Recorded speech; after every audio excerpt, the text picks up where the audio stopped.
Looks like we're live. How good. Welcome Yeah. everybody to the Property Factory's April 2025 webinar. It's super great to have you all here tonight. I can see a lot of familiar faces on the other end of my screen. Not that I can see you, of course, but just on the registration. And a whole lot of new ones as well, which is really, really exciting. We are trying to grow this webinar every single month. I think we started it over 12 months now, and the numbers have grown significantly every month. So welcome to everybody, especially those that are new here. Our job is to add value tonight. Obviously, you've signed up because you want to learn about some of the costs associated with property investment, the obvious ones, and then some of the not so obvious ones too. You all, for those of you that have been here before, you'll notice Matt on the screen. He is on the webinar for the first time. Welcome, mate. It's great to have you here. It's good to be here. I'll go ahead and introduce you a little bit more in a second. But what I wanted to do is just flick over the screen, Jonathan, if you can. And here we go. And as I said, tonight you've all signed up because you want to find out what it actually costs to own an investment property in 2025. Now, the cost of owning an investment property, while it seems on the surface a super boring topic, it does get interesting when you start looking at the different costs associated with different types of properties, whether that be an apartment or a townhouse or even a standalone property, a freehold property, leasehold apartment, for example. It can not get complicated, but there are certain factors you need to consider when assessing which type of property you should buy. So for those of you that are new here, the Property Factory, we're actually a real estate agency. Now, we specialize in the new build space. So we partner with, I think, at the moment, 50 different developers to source what we think are the very best deals on the marketplace at any given time. Because we've got access to such a large stock list, we can actually hand select developments and properties that we think are best suited to the investors that we're working with. That's one luxury we have over, say, a developer that only has access to their own stock, for example.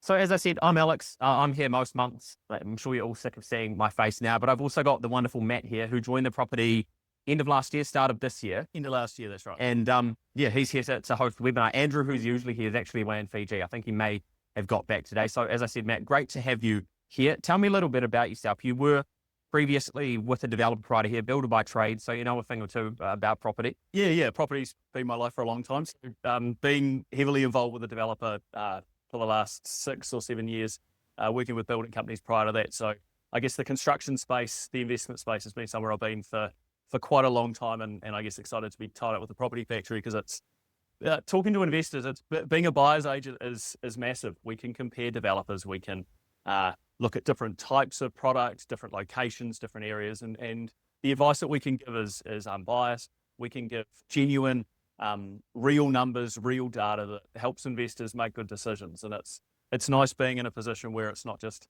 one stock list, one product for type, sure. mate. And I assume that's what attracted you to the Property Factory in the first place, just the fact that you've got access to so many properties. Been jealous of it for a long time, so it's nice to be here. Yeah, no, it's good to have you. It is great to have you. Look, everybody, stay to the end. We are not only going to look at some costs, but we're actually going to run some numbers on a couple of properties. But to do that, we're going to use a spreadsheet that we use every day here at the Property Factory. It's currently not available to our investors to use in their own home, but if you stay to the end, at the end of the night, it's going to be. So if you're bored out of your brain, I guess that's one incentive to stay to the end, right? It's always the devil in the detail. It's good. Just a little bit of housekeeping, everyone. So there are going to be questions that pop up throughout the night. Please answer those questions. Actually, this is Q&A. So if you've got any questions, please ask them down the bottom. What we're going to do is answer those at the end of the webinar. I just don't want to disrupt the flow of the webinar. I'm also conscious of everybody's time. So what we'll do is Matt and I will sit down, have you end of the webinar, answer everybody's questions. And I'm sure there will be a few, especially as we get into the numbers. So definitely don't forget about that. Back to what I was saying before, just a little bit more housekeeping. There's going to be some polls that we run throughout the webinar. Please answer these questions. It's going to be super interesting to unpack them and just see everybody's opinion and what everybody... See what everyone's up to. Yeah, because everybody has different opinions and there's no right or wrong on this webinar. It's a safe space. Here's what we'll be covering. So we're going to look at the obvious costs, things like mortgage repayments, rates and insurance, things that I think most people should factor into when it comes to purchasing a property or an investment property. Sneaky sidekicks now, I cringe at that word, but just the cost that might catch you off guard. That you don't think of. Yeah, that you think of. And those costs certainly exist. There's also some cash flow killers out there, which might seem minuscule when you purchase a property, but can kill your cash flow long Weekly, term. monthly, yearly, they add up. I think the thing with property is generally it's the capital appreciation over time that builds your wealth, but cash flow obviously is important because if you can't afford to service it, then you can't own the blood. Property, that's right. And then at the end, we'll look at a spreadsheet and show you how you can run the numbers like a pro. So what do we got here? Just a quick disclaimer. This is financial advice. Obviously, we both work in property. We like to think we know a thing or two about property. Matt certainly far more than me. But yeah, this is our opinion. We're running the numbers on property. We're looking at some different costs. And as I say, we work in property every day, so we're pretty familiar with a lot of the costs associated with different types. And we can give properties. Personalised financial advice. I guess if it is something that you are really diving into the numbers and you need that service, we can introduce you to registered financial advisors who can sit with you, work through real facts, data, cash flows for you on a personalised basis. Yeah, we've actually just got a mortgage broker in-house now who can help punters with their investment properties, and we have another company that actually offers tailored financial advice. Do exactly so that. We can do it all, and it's really exciting. Just one of the reasons we're actually having this conversation tonight, there's a lot of hype around properties, and I think one of the mistakes a lot of real estate agents, developers, or even companies similar to ours make is that they talk about all of the great and wonderful things associated with property, like capital appreciation, and there's even talk of cash flow positive properties in this type of environment. Obviously, interest rates, even though they have come down significantly, have been high in the past. So I think it is important people take into account the costs associated with property as well. Not only all of the wonderful things associated with it, right? Such a big purchase, and it's something that I guess it's a case of with a cool head sitting down. I mean, and you'll see the spreadsheets and the cash flows a bit later, but making sure that what you think you're signing up for is something that actually transpires to be true. And I guess the conversation today is making sure that everything does stack up as you expect. It's predictable, and there's no surprises. Yes, for sure. So just some of the obvious offenders. Mortgage repayments, they're the obvious one, Matt. Interest and mortgages are a huge component of the cost of owning a property. Rates and insurance, they're pretty obvious as well. Anybody that owns a property has to front those. And then property management, we'll unpack that a little bit further into the webinar, whether investors should consider engaging a property manager, whether it's worthwhile or whether it could be worth doing it yourself. I'm sure you'll have an opinion on that, being involved in property management for some time. Yeah, so mortgage repayments are obviously, they are one of the largest, they are the biggest expense when it comes to owning an investment property. And I guess the different ways that you can put that in place, you need to pay the principal, which is the amount that you borrow from the bank or lender. Obviously, the ability to use that money, you need to pay for that privilege, which is your interest costs. And depending on, I guess, your journey and where you're up to, some people will pay both. They'll pay a P&I mortgage, which principal and interest. Sometimes there is the discussion around doing an interest-only payment, which means that the principal amount stays the same. You just service the interest costs. Right. And I guess depending on your position and your circumstances in life and the type of property, there are different, it's not a one-size-fits-all with that. Yep. So what do you think the advantage of, say, an interest-only mortgage is over a P&I mortgage and vice versa? Obviously, there's pros and cons to both. Yeah, good question. And I guess they're not financial advice, but if you have your own personal debt, that's an expense that you have to wear. Having an investment property interest only means that you can pay off your own mortgage faster. Generally, that's the main one that investors would look for. They would have some personal debt. The investment property, you want to put as much debt against that investment property, pay that interest only while you square away your own debt first, is generally the approach. Yeah, very good. It's interesting, this example here. So this is a $500,000 mortgage. It looks like a 6% interest rate. In the middle of the table here, we've got the monthly repayments. And you can actually see that the interest component of, say, a P&I mortgage is massive. By far the bulk of that payment. And so a lot of investors ask us out there, and we're actually going to host a webinar with a financial advisor in a few months' time as to how they can pay that mortgage down quicker, because the quicker, you can save thousands of dollars in interest if you can pay that mortgage down a bit faster, right? And it's something that if you think about it, it might be a small amount over a week or over a month, but Yeah. generally you're owning a property over many, many years. And it's, I guess, property is a medium, long-term investment. It's something that if you can just square away a small amount weekly, monthly, annually, the difference over 3 years, 5 years, 10 years is actually enormous. And it's something that if you can get a structure correct and put that really, I guess, good process in place, it does make a huge difference. And I mean, investment properties, it's a boring yarn in most cases. It's planning for retirement, but it's just making sure that you're seeking good advice and you're putting that really tidy, sharp structure in place at the start. Yeah, for sure. It was interesting when we were sitting down going through the webinar earlier today. We were like, gosh, this is about the costs associated with owning a proper investment property. How do we make this at least a little bit exciting and engaging? But hopefully we're doing just that. Probably some fun stuff you can do with the money. Exactly. And we'll get to that at the end, right? That's why everybody has to stay to the end. Probably the most boring two costs and the ones associated with all properties are rates and insurance. Generally speaking, you can look a property up or an address up on a council website, find out what the rates might be. I guess that's a little bit different with new builds. Obviously, we specialise in the new build space. Do you want to talk a little bit about how rates can be somewhat unknown when it comes to purchasing a new build and how you can mitigate that risk? Yeah. Generally, you can't actually figure out on a new build. It doesn't exist. In most cases, the piece of land that property is going to be on doesn't exist either. So it's a case of, I guess we can provide advice around that, but finding comparable properties on the same street, of the same size, of the same type, and you can use that to sort of give you a really educated, figure that you can slot into your calculations. For sure. And insurance is following the same vein. You find a similar property in a similar area of a similar type, and you can get relatively accurate, down to say $500 a year. You can get a really good figure on what the insurance is going to cost. So whilst it's not a known, you can certainly lock that into something that is very predictable and something that you can work with numbers-wise. Yeah, and with insurance, for example, it can even be worth having a yarn to an insurance provider prior to going unconditional on a contract. Tell me the difference between, say, home insurance and then landlord's insurance, and is landlord's insurance worthwhile? And what could the additional cost be, if you were to get landlord's insurance over general? It's not a lot more than you think, no, actually.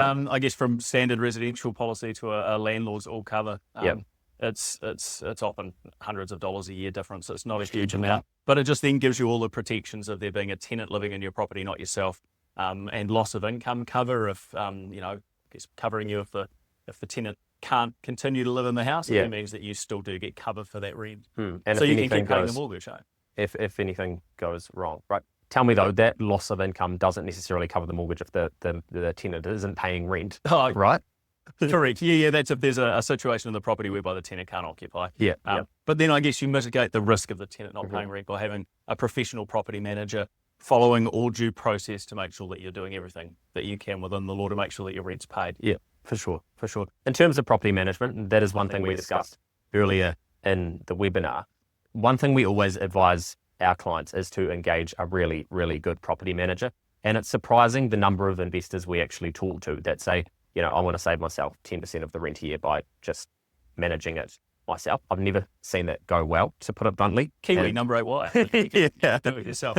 And it's always a case of, it's a business that you're buying or you're running, and it's a cost of doing business is that you can have a professional manager look after this for you.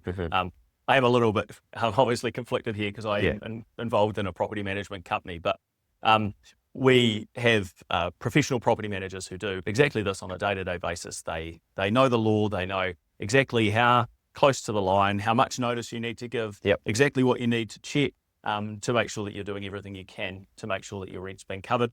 But I'd say even if it's a place, obviously we do it, but even if it's a place that we look at, an area we don't look after, even if it's the house that's next door to your own, you get a property manager so that you have an arm's length. This is a business decision, buying an investment property.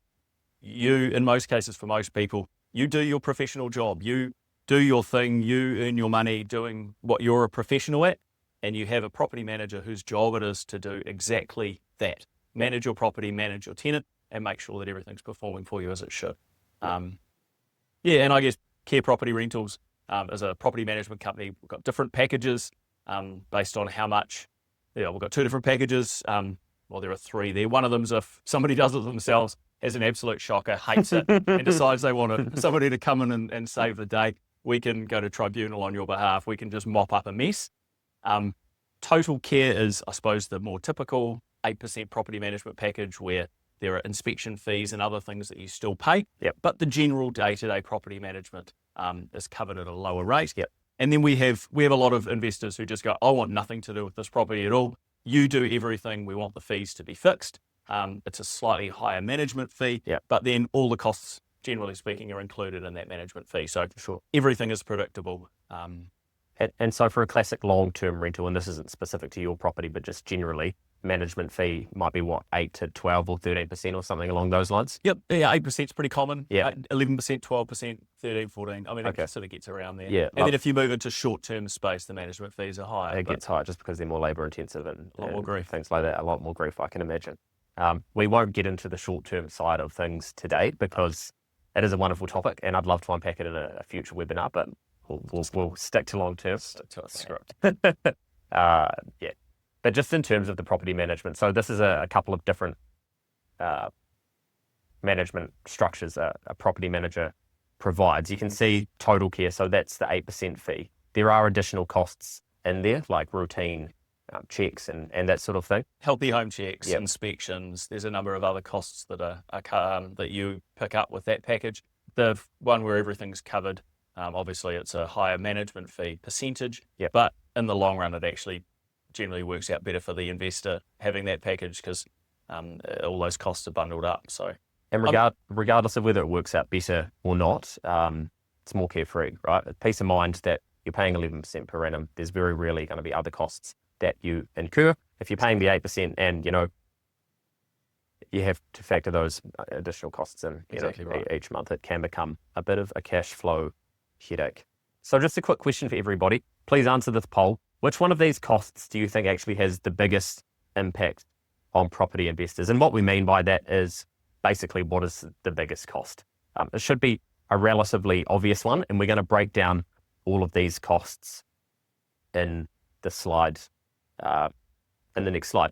Just on the last slide, Matt, have you had many investors come to you asking for the rescue package? There must be quite a few that have decided to manage it themselves and then realised 6 months down the line that potentially it wasn't the best idea in the world. it's a stressful time, Yeah. and I think it's the thing with investment property is that it's creating financial freedom. Yeah. It's a long-term investment, and for most people, their business isn't managing tenants and managing tribunal. So yeah, we do have people, and it's horrendous. Like the Yeah. stress of a person living in your property for free, creating damage, causing issues is unpleasant. And I guess, yeah, I'd love to say that it doesn't happen, but I guess the nature of, statistically, you get all sorts. Yes. I think by employing a property manager, you mitigate the risk also by finding a good tenant, right? They screen all of Absolutely. the tenants and put checks in place that you, as an individual, wouldn't necessarily take. Exactly right. I can think of examples, in fact, where a tenant has applied for a property, and probably if you, as the owner, should I say, were the one renting it, you would have taken it because credit checks were done, previous landlords were called, the tenant was given the lease for whatever reason. So 92% of people here have said interest. That is the obvious one. I guess council rates, they are expensive. Insurance, property management, those probably are about in the right order here. So if we flick over to the next table, everyone's pretty smart. You can see interest, unfortunately, is the killer. Property management, 8.9%, insurance, 6.2%, and then council rates, 9.9%. I guess all of those rates vary from year to year. The thing is with interest rates, though, is when you roll over, if you're on a fixed rate, 24 months ago, you could have been paying 3.5%. Roll over, say halfway through last year, all of a sudden you're paying 6.5%. And cash flow wise, that is something you really need to prepare for. Makes a huge difference. I guess I wouldn't say the benefit, but the good thing is you can prepare for it because you know what the interest rate is likely to be ballpark when you roll over, right? Rough enough, yeah. Another big thing the other thing that makes a big difference to the amount of interest you're actually paying is the deposit you put in to the property. So in this example, the investors put down a 20% deposit on a $550,000 property. If we doubled that deposit, the interest repayment on an annual basis would fall from about 26,500 to just under 20. So you're saving, nearly $7,000 there as a result of doubling Exactly. your deposit on an annual basis. And I think that's one thing investors often don't take into account, but we'll break down the deposit component a little bit further through the webinar as well. I think when it comes to property investment, and Matt, you can speak to this, it's important to consider it as a business, right? You don't open a business without taking into consideration all of the costs that you may incur in the future. Yeah, I guess it's always one of those things that it's for most people, investing is something that they should do or need to do or know they should do, but exactly what to invest in and how to do it is a bit foreign. So having a full, complete picture, again, you want this to be a good experience. You're doing this to give freedoms, to give options down the track. Putting yourself in a position where there are costs, expenses, things that you're not expecting, it's not fun anymore. And I guess that's where I guess conversation topic of tonight, and I guess a service that we take very seriously is making sure that we do upskill our investors. We educate to make sure people do know exactly what things are going to cost. We forecast things genuinely, honestly, and accurately so that there aren't surprises, and it's got to be a good experience. Yeah. I'll tell you one thing I'd like to know is how many investors actually sit down and run the numbers prior to purchasing an investment property. It depends on the market. Yeah. The market's really exciting. Everyone just goes out and does it anyway. And well, that's the thing. Surprises down the track. Yeah, surprises down the track. Whereas we do find in the current market, you're right, is investors are a lot more conservative. And that's one of the reasons we're actually running this webinar tonight, is because what is this actually going to cost me is one of, the main questions investors ask. More than 18 months, 2 or 3 years ago, 3 years ago now probably, didn't even enter people's heads, did it? Oh, and that was back when interest rates were 2-point-something%, and all the calculations, everything worked. It didn't matter what you buy, it was cash flow positive. Yeah. And then you take interest rates, like 4 times higher, the calculation's completely different. And I guess that's the problem in New Zealand, I think, with property, is that people get scared when interest rates go higher. Everyone stops looking at property, everyone stops investing. But I guess history shows that those are the times that generally you buy the property for a better price. And then when things do change, you're in a much, much better position. Property values genuinely move up.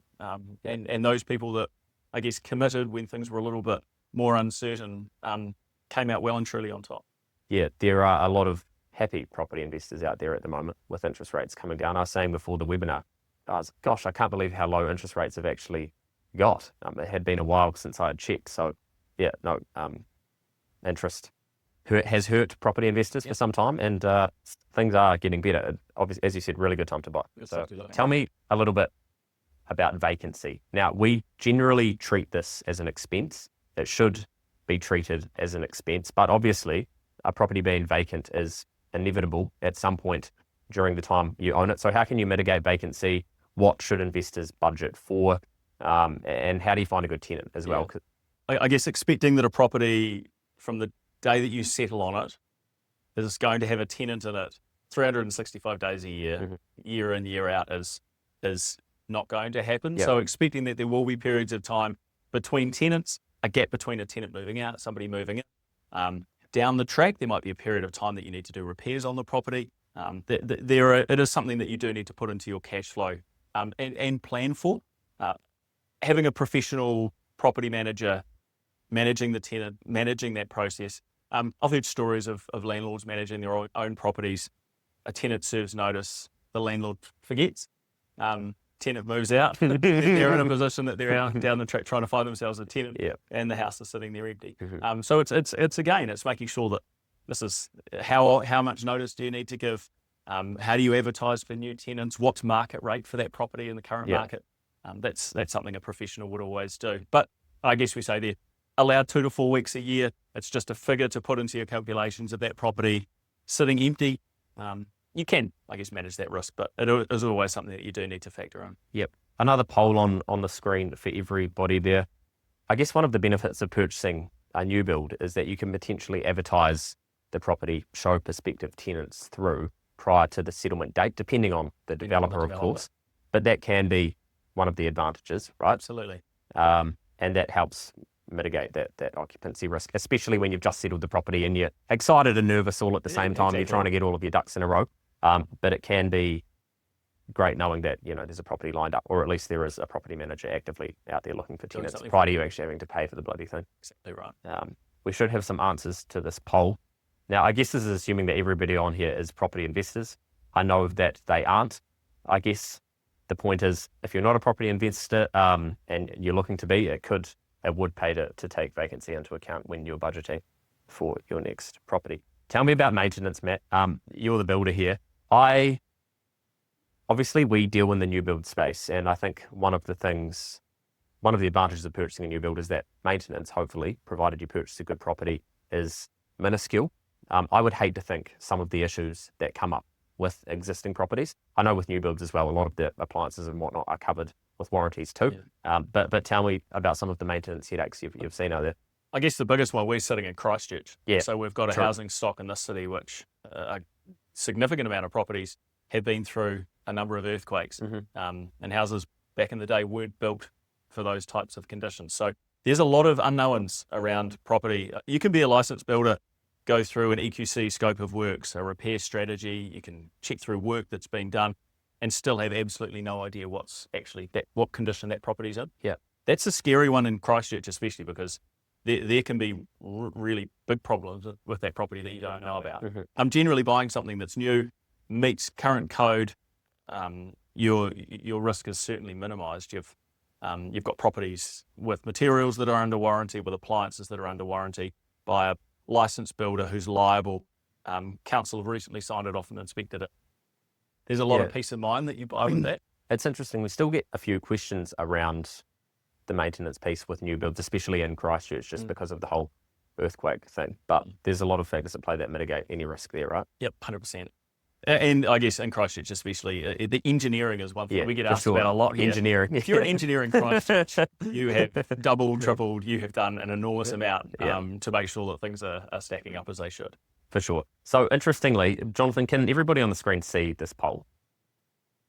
No, 59%. 59% said yes, they had budgeted for vacancy. And interestingly, I expected this number to be a lot smaller, but 41% said no. So for those 41%, make sure you do a budget for vacancy when it comes to purchasing your next investment property or budgeting next year's investment. I guess this quick slide here is just a couple of...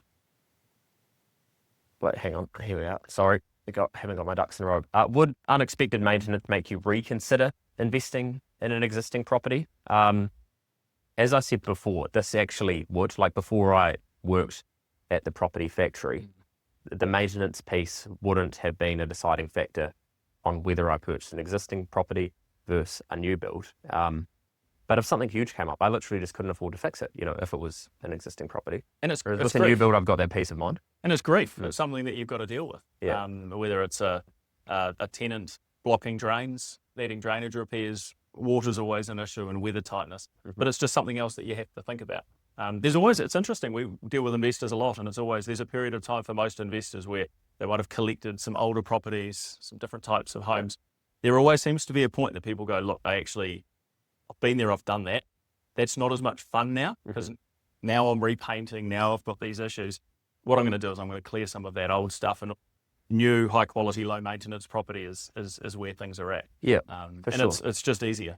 Just on that, tell me a little bit about the healthy home standards, and as a property manager, how that has affected a lot of the existing properties you deal with, because that must have been a headache and expensive in itself, getting those properties up to standard. Yeah, I mean, I guess generally, back in the day, houses were built differently.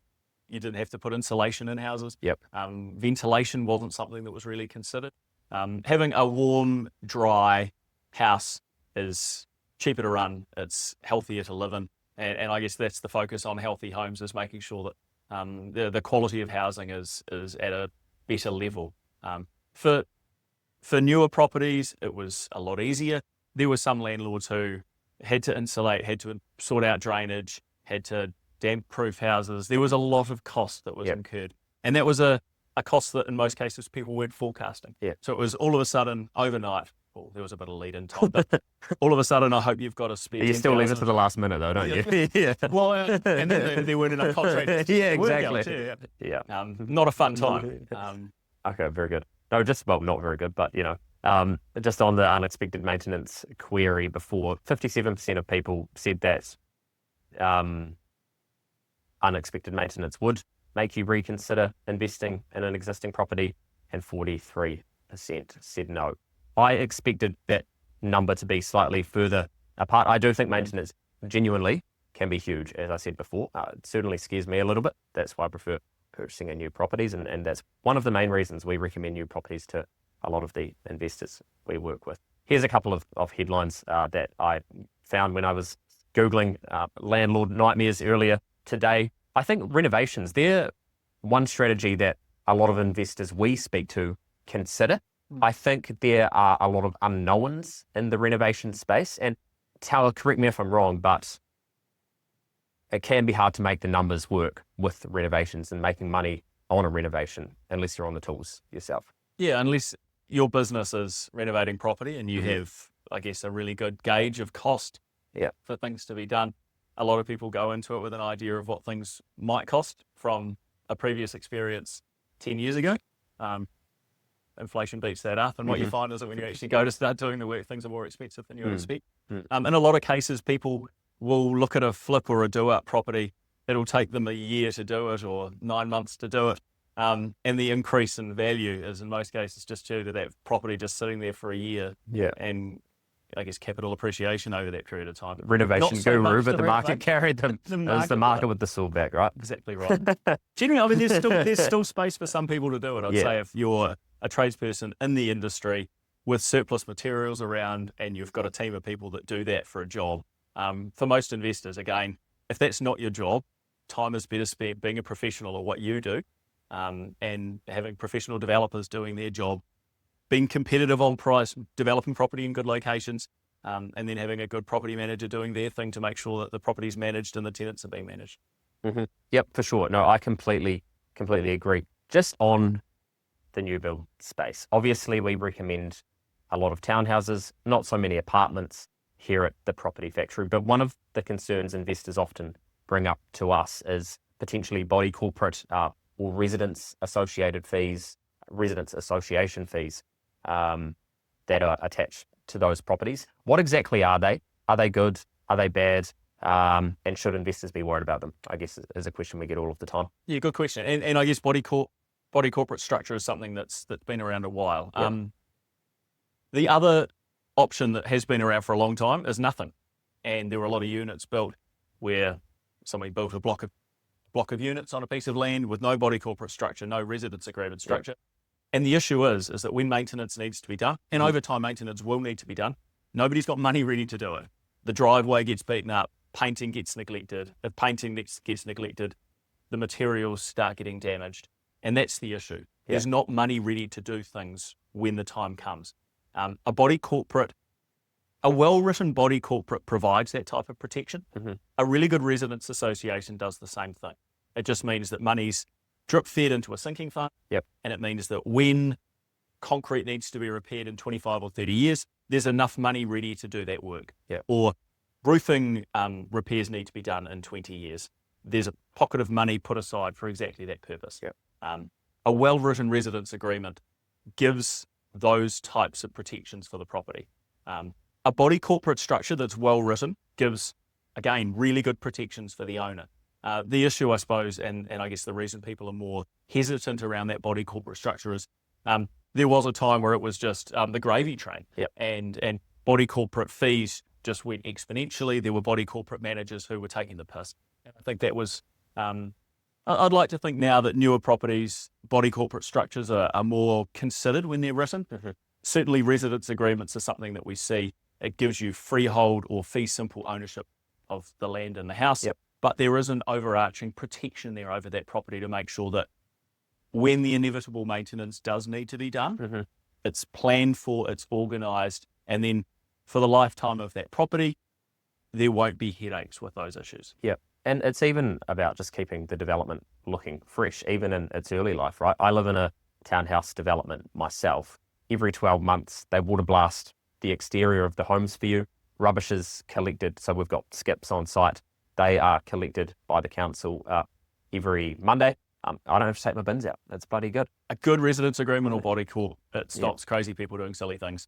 You can't paint your house pink. Mm-hmm. You can't dig up all of the common landscaping and plant beans or put a veggie garden in your front yard. Yep. It's about maintaining the value of that asset. Yeah, it's interesting. I had a conversation with a developer, it would have been a couple of months ago now. So they've built quite a few terraced home developments in Christchurch. And in the past, they never implemented a residents association across their developments. But he said to me, one day I just drove past one of the developments I'd built 5 years ago. And to be completely honest with you, I wasn't proud of it because the maintenance hadn't been upkept.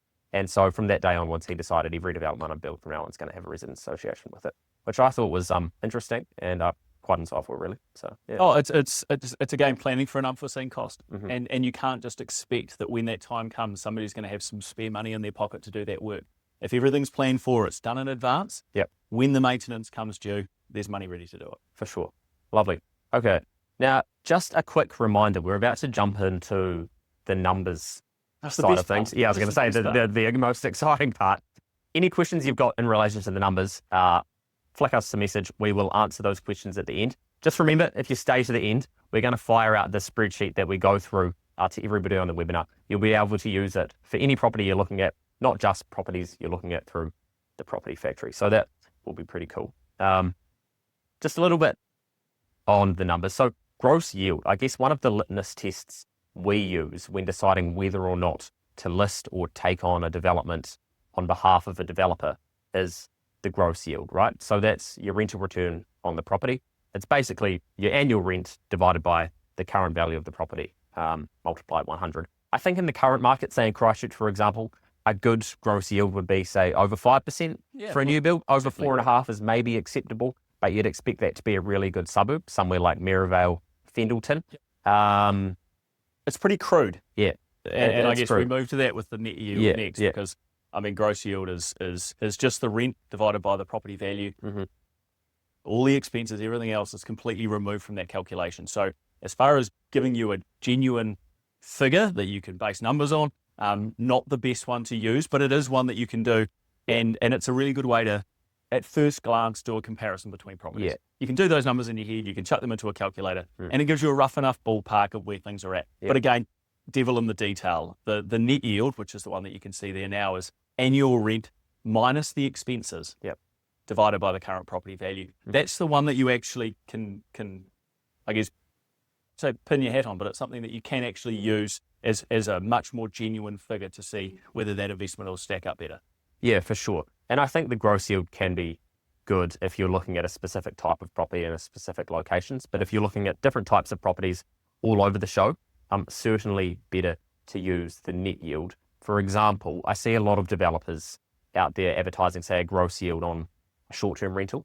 I don't want to say that's necessarily misleading, but there are a lot more costs associated with a short-term rental as opposed to a long-term rental. And so whilst that return on paper and on the surface might seem really good, in reality, the net yield, while generally will be slightly better than a long-term rental, could be close to comparable, right? Oh, we're not here talking about short-term rentals, but I'll take a minute. Gross yield on a short-term rental is really, really terrifying because property management fees in the short-term space, generally 15 to 20%. Yep. The platform, whether it's booking.com, Airbnb, one of those platforms, they take another 15%. Okay. So if you're doing gross yield and then all of a sudden you take 30% off the top of that, any numbers that you've done are completely upside down. Yeah. So it's something definitely to consider. And I think sitting down and having that conversation, I mean, that's something we do all day, every day. We can sit down and we can put together what a net yield will look like. We will do comparisons across different property types, different management structures, and we can help make sure that this, again, the key for us is that in a year's time, you'll come back and talk to us about another property. If we've provided figures that aren't accurate, if we've done something where the actual experience that you're having is vastly different to the one that you were sold at the start, we haven't done our job right. Correct. Yep, for sure. Just another example as to how gross yields can be deceiving. It was interesting. I was actually scrolling stuff the other day and I found this example. We have conversations about leasehold apartments often at work just because I often find the stories a little bit funny. This is an example here. I want to buy a house for $50,000. Yeah, of a leasehold apartment in Auckland that was recently sold for $82,000. Now, a leasehold apartment, essentially there's no land component, right? So you're purchasing Not a yours. depreciating asset, essentially, solely for the rental return. That's right. So this particular property, it was a liquidation sale. It sold for $82,000, far less than what the investor purchased it for initially. I looked on Trade Me. I don't know if $550 a week is the exact rental income that property is earning, but ballpark, it will be earning somewhere between $500, $600 a week. That results in a gross yield of 34%, which on paper, you're an investor scrolling Facebook and you see an ad, you're clicking that, aren't you? Gross if you yield don't have your 2 cents about you.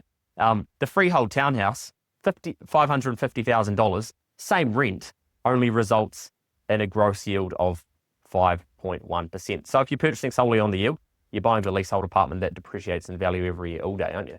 And you own land. You own land. You own. No, sorry, I said the leasehold. Yeah, so you're not. If you were buying on yield, you would. Leasehold apartment. But you wouldn't in reality. In Would you? reality. No, just to make that clear to everybody. Now, the net yield, interestingly, so while the net yield for the leasehold apartment is still significantly more than the freehold townhouse, if we look at the annual expenses for the year, they're actually relatively similar. And then the biggest thing to note is that the cost to own. So with the leasehold apartment, you're making $168 profit a week. Now with the freehold townhouse, there is a small loss there, but the difference is less than $400 a week. Now with a gross yield of 38% versus 5%, I'd expect it to be thousands, right? And this calculation is done as an investor financing the whole purchase with no deposit. Yeah, for sure. So there's no, this is a, I guess is for an investor, this is no money in at all, no deposit. This is as, I guess, as lean as that calculation I think will get. I think you'd struggle to get lending on that leasehold apartment most likely as well. I don't think the bank would be excited about it. Oh, the bank, I guess, if they're financing the money, they're in on that deal with you. Yeah. And if there's no land, there's no appreciating asset there, it's hard to get finance on it. The point I wanted to make with that example is I get so frustrated seeing mainly developers, to be honest, advertising gross yields all of the time. Even real estate agents on Trade Me are doing it more and more often. Think twice about it. Delve into the costs because they will hurt you if you don't consider them. So we've run a quick cash flow on that wonderful $550,000 townhouse, probably a townhouse in Christchurch. No deposit. With no deposit. So do you want to explain a little bit, Matt? Because investors may not know exactly how, because we've been talking about the 20%, 40% deposit in previous slides, how the $0 or 0% deposit actually works when it comes to purchasing an investment property. Yeah, so most investors, they're not debt free. Yeah. So most investors will own a property, they have some debt on that current property, and they'll be buying an investment property, putting all of the lending against the investment. So it's a $550,000 property. They will be taking $550,000 worth of lending over that property. The thing I suppose, and what I love about the Property Factory cash flows is that generally we put these in place with that structure.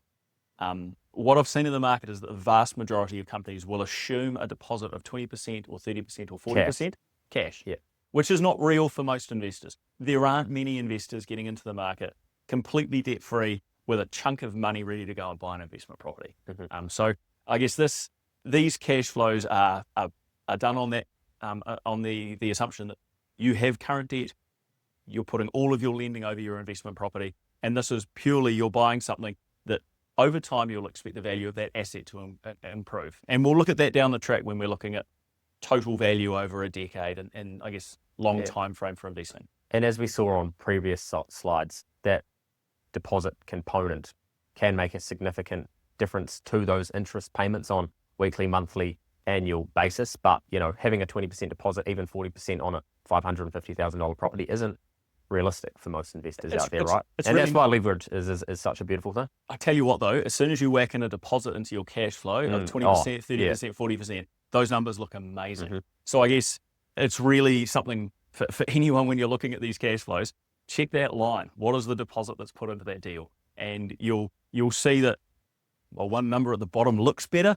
As soon as you start seeing the initial deposit amount at the top end, it completely changes that figure. For sure. Yep. Just a couple of other assumptions we've assumed. So capital growth rate of about 6%, inflation rate of 3%.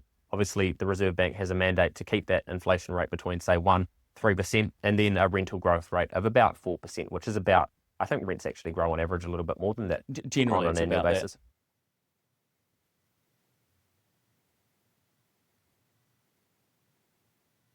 My remote's playing up. We're there. Yep. So 10-year ROI is a really good one. It's just essentially assuming that you'll be buying this property and you're going to hold it for a decade, which is, I guess, property is one of these things that you do want to be thinking about that medium to long-term picture. Sorry, team, just having a few issues with the slide there. Basically, here we're looking at the rent. So what is your rent going to do over a 10-year time period? So in year zero, you're starting at $540 a week. In 10 years, at a growth rate of 4%, would expect that rent to be basically $800 a week, right? Which is a significant rise. Why are we talking about that?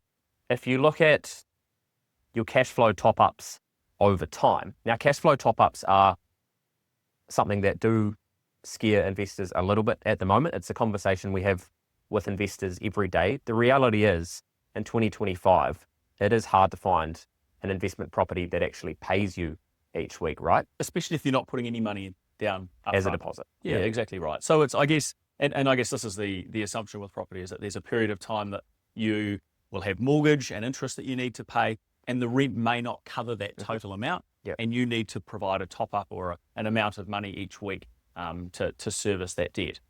And I guess that's where, and we'll see down the track, the calculation where you start assuming growth in value of the asset completely outstrips any top up that you may have to make in the short term. For sure. It's a small amount of short-term pain for literally long-term gain, right? So these numbers here have actually been pulled from the spreadsheet that you'll be able to download tomorrow morning or at the end of this webinar. And essentially the reason that costs to own, so $199 in year zero there, that's $199 negative. As you can see, that improves over time. That's due to a couple of factors. One is interest rates falling.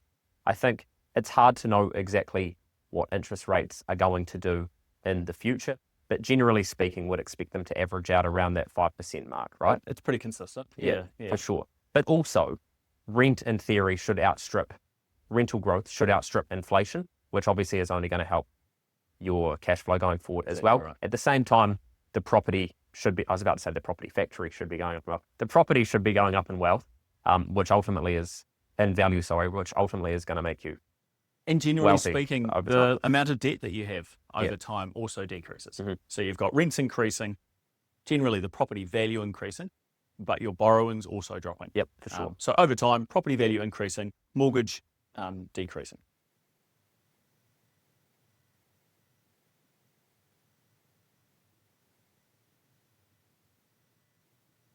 Where are we? Sorry, we're having issues with the... This is this one we got to before. Good one. You're ahead of the game, mate. We are running out of time too. Assuming a 6% growth in value. So over that property, purchasing it for $550,000, 10 years later, property worth just over $1 million. You can see you've got a cash flow over that period. So that's assuming the $200 a week now.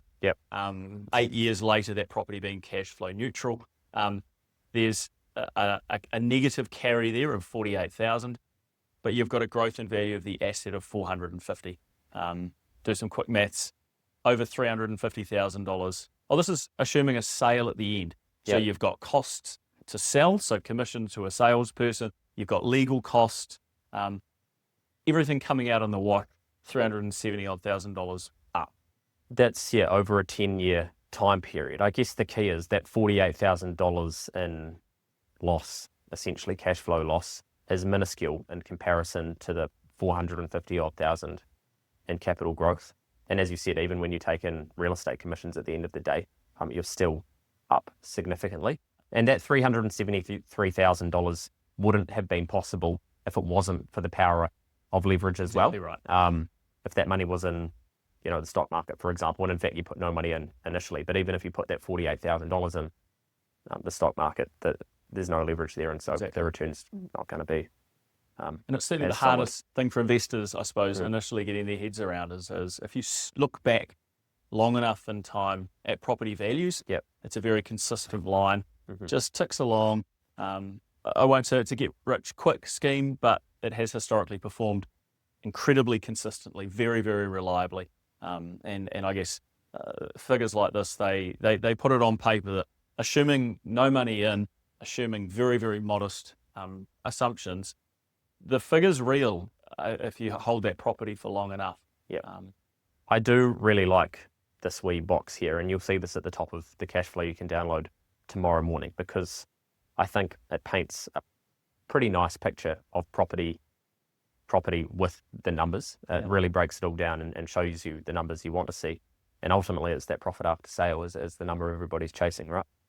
And for most investors, that's, getting to retirement. Again, retirement planning. It's getting to retirement and either keeping the property, taking the rent, and the rent sustains a lifestyle, or having a few properties, selling a property off and using that money to then to cash flow holidays, travel, spending time on friends or family. Like that's normally the chat. And I guess as people who take action and do something and invest actively over time, generally are left with these decisions at the end with exactly how to realize or how to actually use their money. Yeah, for sure. And I think that's one of the lovely things about working with a company like the Property Factory, is that we do run the numbers for you. And that is one of the ways we decide whether or not to take on a listing or a development and ultimately recommend it to our purchasers. If the numbers don't stack up on a development, we'll essentially tell the developer we can't sell it, right? And we like talking, and we stand by our numbers as well. Exactly. And I guess for us, it's not all done in the shadows. It's something that we do like sitting down with our customers and putting the numbers in a spreadsheet. You'll get one today. You can slot numbers in. You can put in whichever assumptions you choose. We can sit down with you and we can talk through how that works and exactly how different properties slot into this spreadsheet in different ways. But it's something that's been done for a long time. It's been consistent. It's reliable. And for us, it's a case for our investors and our customers of going in eyes wide open, making sure that there's no surprises and that people do understand exactly how this all works. For sure. And as we said earlier, I probably said it about 5 times now, but you will keep an eye out for your emails tomorrow. The spreadsheet that we have sort of delved into tonight will be emailed out to you.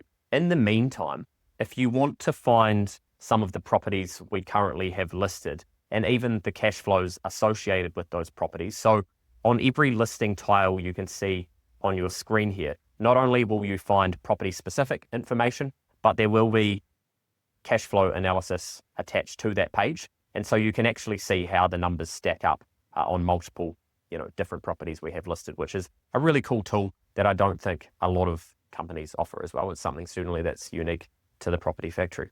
Exactly. That's basically it tonight. Anything to add, Matt? I guess it's something, again, we supply the information. You can sit down in the privacy and comfort of your own home. You can sit down and work through it. But we're here for you. Our job is to make this easy, to make this easy to understand. We do want to spend time talking with our investors so that you do know how this all works. So, enjoy the forms, take your time, review the data, review the information yourselves. But I guess just enjoy the comfort that there's always someone here who can sit down and help you through this process. We do want the best for our customers. For sure. And I guess the key of tonight really was to break down the costs associated with property investment. I think we've done that, certainly pointed out some costs that investors potentially wouldn't consider, but should. And any questions, please fire away. So people would have been asking questions throughout the webinar, but any other questions, please bring them up. We'll post them and we will endeavour to answer them. Matt, this could be one for you. The pros and cons of new builds versus old stock. Yeah, I guess whenever you're putting numbers into a calculator, your assumed maintenance of old stock is always, I'd say, nearly double. And when I put numbers into a calculator, it'll be double for an older property rather than a new property. So it's more reliable, it's lower maintenance, it's healthy homes compliant. There's a lot less grief that you avoid with new. That's the biggest pro. A con of new build. Yeah, pass. No, move on from that. There's not many. Looks like recorded. We must have done a good job. No, it's live this session. It's not recorded, but you will be emailed a recorded version tomorrow along with the spreadsheet. So if you've got any friends out there that would like to know more about the Property Factory and what we do, or the costs associated with property investment, feel free to flick them the actual recorded version.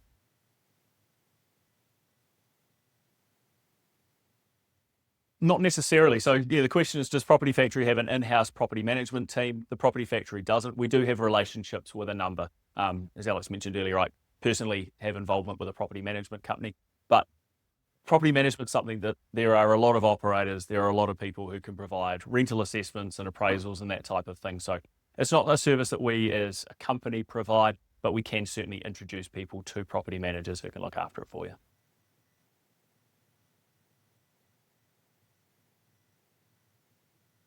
Yeah, that's a good question, Matt. Yeah, question is for the brand new properties, how much maintenance should be budgeted per week or month for the first 5 years? I'd say for a new property, you'd probably put maybe 3% a year into your calculator. Might be a figure you'd put down for a new build. And again, it's not something, when it's new, you won't have many costs. Again, everything's guaranteed, under warranty. So it's more just a case of year 4, year 5, and moving on. If an incinerator breaks or if a washing machine fails, you've at least got some money that you've backed up in your account so that you know that it's coming. I'll tell you a story about an incinerator. My one broke the other day, and I was on the phone to the landlord. Oh, the incinerator's broken, and I realised there's a reset button on the bottom of it. Must have been left on and overheated or something. And it worked. And I fixed it myself. I was actually pretty happy. I was actually quite happy with myself. Do you think buying new townhouses won't give much profit when selling than buying freehold standalone? So I guess we're comparing the capital growth rate on, say, a townhouse compared to a standalone. Yeah, I mean, generally speaking, a standalone property, you'd expect the capital growth would be higher. Yep. Generally speaking, the challenge is that they're significantly more expensive to purchase, and the rents often don't stack up or they don't increase proportionally to the purchase price. So what you find is that over time, there may be more growth in value, but what you'll find is there's this negative carry that's much, much higher when you are buying an older or buying a standalone type property. Yep. And it's trying to get the balance, I guess, for an investor. You need to be able to pay the mortgage. So it's trying to make sure that you've got something that does service debt. It's something that doesn't put you under financial stress, but over time it does give you, I guess, that nest egg retirement. So I guess there is some truth to this statement, but I guess it's a case of horses for courses and making sure as an investor that you do have some diversification in what you buy and you are looking at options.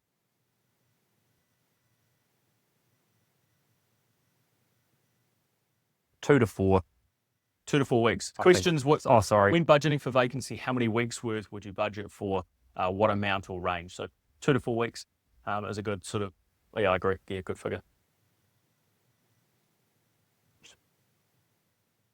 How does the value of new build townhouses generally increase compared to existing properties? I think we just answered that. I think so. Just on that too, getting back to the yield, generally speaking, the yield on a townhouse is higher, sort of as you said, and as a result, the cost to own throughout the lifetime of that property can be lower. Yep. So there is a trade-off there. Absolutely.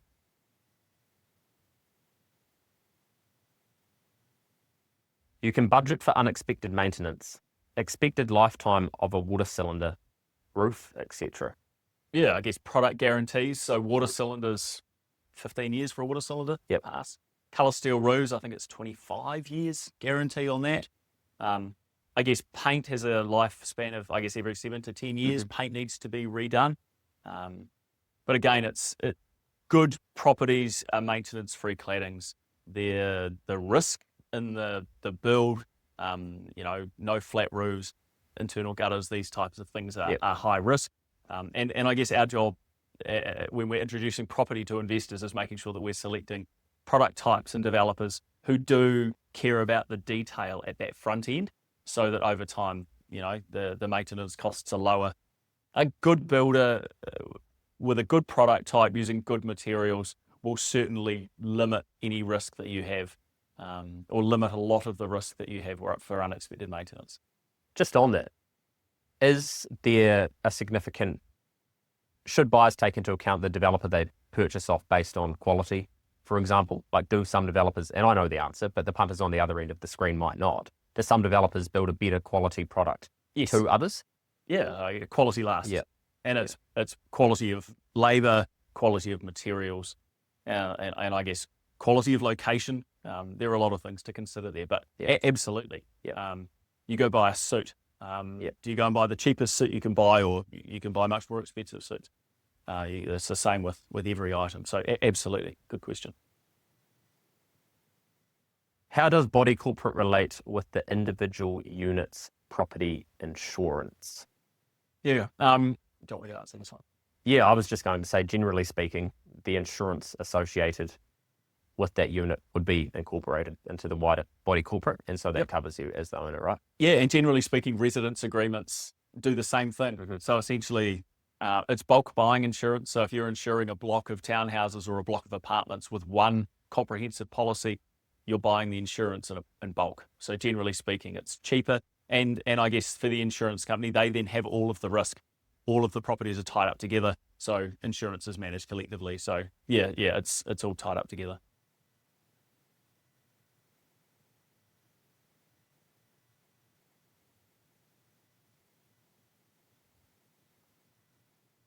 What do you recommend is the best way to determine your local market rate rent for your investment property when reviewing yearly? I think we covered this with property manager. Like, a property manager's job is to know the market, to know the city, to know the tenancy type, to know the market rent. You personally doing it potentially in a city that you're not in is near on impossible. Right. And I'd say even if you're an investor managing the property yourself, you would absolutely go to a local property manager or two or three. You'd get a range of rental assessments. I mean, that's their job is to know that number. So yeah, that's absolutely the best way to do it. Beautiful. Depends. What are reasonable body corp fees? It depends on the type of project, depends on what's included. If you've got a body corporate structure in an apartment block that's got a gym and pool facilities and those sorts of shared facilities, the body corporate fees would be much, much higher. Some, if there's not lift access, lifts obviously cost money to service and maintain. If it's stairwell access and it's just tied up together, it's obviously going to be cheaper. Generally speaking, when you're looking at body corporate fees, they always include insurance. Yep. So the body corporate fees have the insurance component tied up. Residence agreements, it's normally a separate cost. So there's a residence agreement fee, and then the insurance is itemized separately. $4,000? Yeah. If you get $5,000? Maybe? Yeah, for sure. I would have thought between $3,000 and $5,000. Again, depending on the property, if it's a penthouse in some swanky apartment complex in Ponsonby, then could be north of $10,000. Exactly. Yeah. Or earthquake damaged apartments in Wellington with all the gym facilities. Just open your checkbook. Yeah. Start paying. Can you have a copy of the slides for my new girlfriend looking at investing? Yeah, we can certainly supply any information you like. I guess happy to pass on any information for sure. This the webinar itself will be on our website tomorrow as well, so you can share the actual video with it as well if you would like. You get slides with commentary. Fantastic. Yeah, how good. Your properties listed are mainly townhouses. Are standalone new builds good for investors? So I think if you do go on our website, you will find a concentration of townhouses. You will find standalone houses on there as well, and we actually have access to hundreds of standalone houses to sell. I think a standalone home definitely makes sense for the right investor, right? Absolutely. We're not here to say townhouses are better, standalone houses are better. It comes down to you and your financial circumstances, and talking to one of our consultants can definitely help you with what type of property is actually right for your circumstances. Definitely. Are new builds generally more expensive than existing properties? Property question I get often. Yeah, it's interesting. I mean, there are times that these flip around. Sometimes they are, sometimes there aren't. Generally, you're buying a new asset. It's new, it's engineered differently, it's insulation, its appliances are new. So generally there is, I suppose, a premium when you're buying a property that's new. Mm-hmm. So I'd say in most cases, yes. Sometimes that does flip around the other way, but I'd say generally speaking, yes, they are a bit more expensive. But when you do assume maintenance over time, I'd say it's money well spent.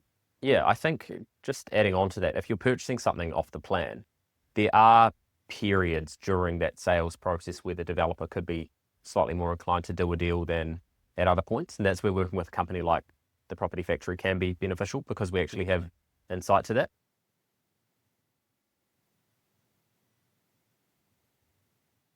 If I buy a new build, will my buying power go down?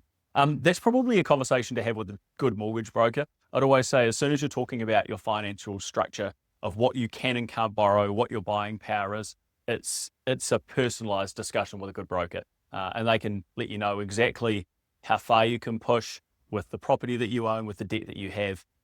So definitely a conversation to have, probably with your broker.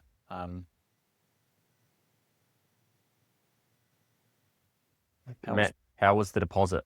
Zero shown in the example. What we can do, Anna, is get the cash flows sent to you. So what we're assuming in those was a purchase price of $550,000 with borrowing of $550,000. In a lot of cases, companies will show a cash flow where there's a purchase price of $550,000, a 20% deposit, and then your actual borrowing of money is significantly less. But we can send those cash flows to you, and you can, again, nothing to hide in those figures. We can show you those cash flows. I think what Anna is potentially asking is how is the deposit zero? Like how can you use equity in one of your existing properties, for example, to purchase an investment property? So if you're an investor and you own, let's say you own your own family home, you purchased it 5 years ago, its value has ticked along a little bit. You might have borrowing on that property of 300 or 400,000, but you've got a property value of 800,000 to $1 million. So you have equity in that house. You have money that you can then, and then what the bank will do, and they'll say, with this house plus this house, over those two houses, you have enough deposit to buy that second property. You'll still be borrowing that $550,000. They'll just put all of that $550,000 against the investment. For sure. Does that answer the question? I believe it does, yes.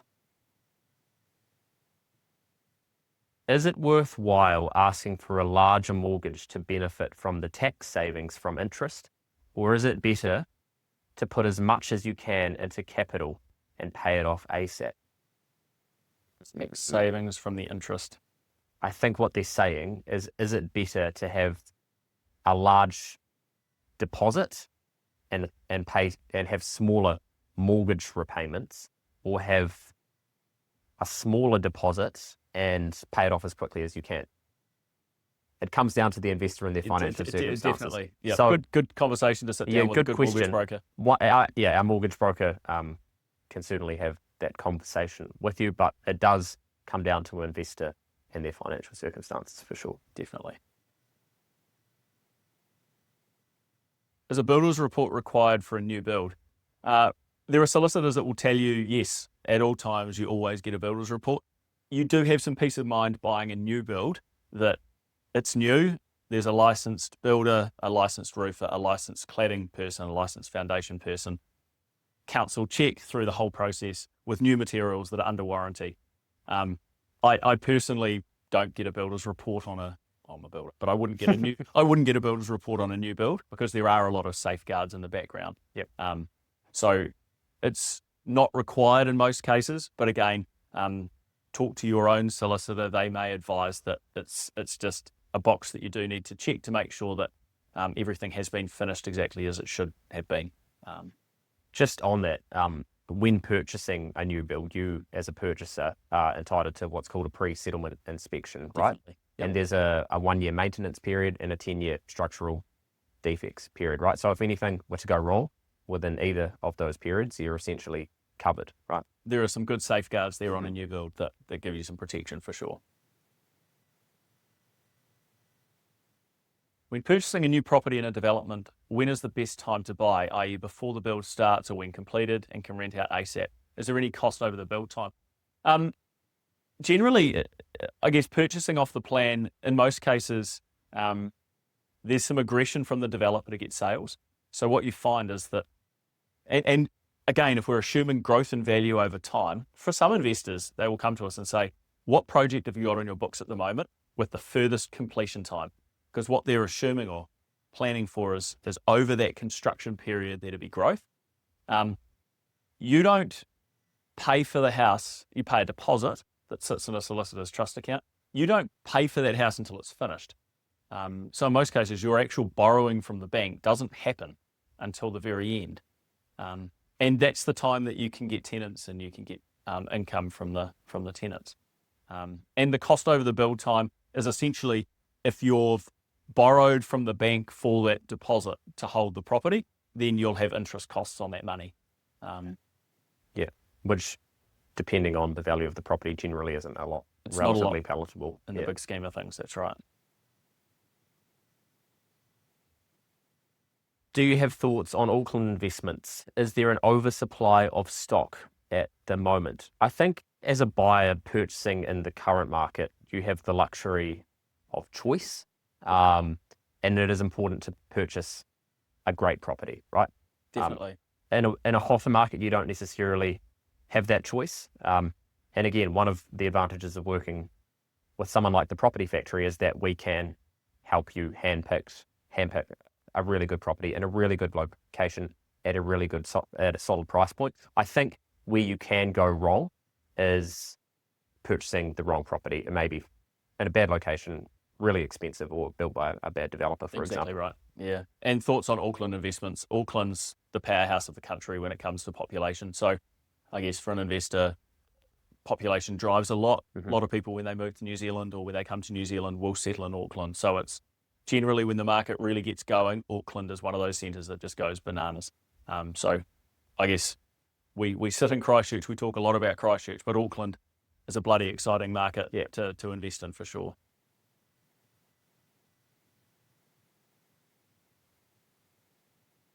Do your calculations also take into account increases in rates and insurance?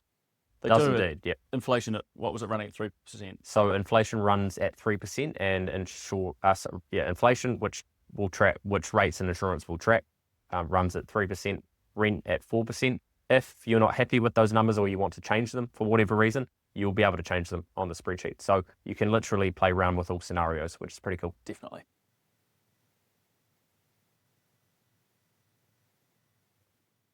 I noticed that the Residents Association fees on your example were between $300 and $1,500. We're looking at Linwood townhouses, and the property investment analysis estimates quite a bit more at $2,430. Why? That's a really good question. That $2,430 will include an insurance component, while that $300 to $1,500 sort of range that Matt mentioned earlier was the Residents Association alone. Right. Yeah.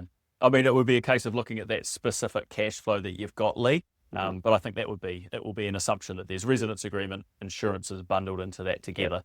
But without seeing the exact cash flow, difficult to. So in theory, Lee, if you're looking at our cash flow, the insurance figure should say zero. If the two were separate, there'd be a Residents Association fee and an insurance fee. Definitely. That's all. Nice. They were good questions, everybody. Thank you so much for coming along. Matt, lovely to have you on the webinar for the first time. I think we'll have to get you on again. It was a pleasure. I look forward to it again next month. How good. Good stuff. Thanks. Cheers, team. Thank you. See ya.